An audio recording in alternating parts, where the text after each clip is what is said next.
Hello, কি অবস্থা সবার? আজকে খাবো হচ্ছে ডিম দিয়ে ভাত ভাজা।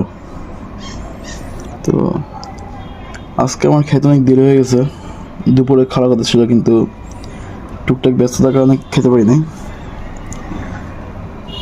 এখন খাচ্ছি আর কি।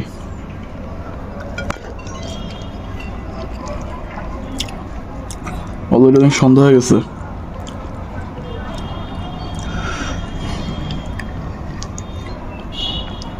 প্রচণ্ড গরম খাবারটা।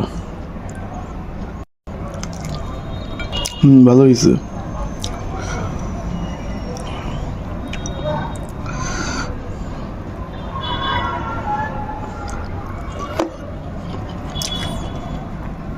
আসলে এটা হচ্ছে সবচেয়ে সহজ ভাবে তৈরি করা একটা খাবার। ডিম দিয়ে ভাত ভাজা একদম ইজিলি তৈরি করা যায়। Okay, that's all for now. আল্লাহ হাফিজ।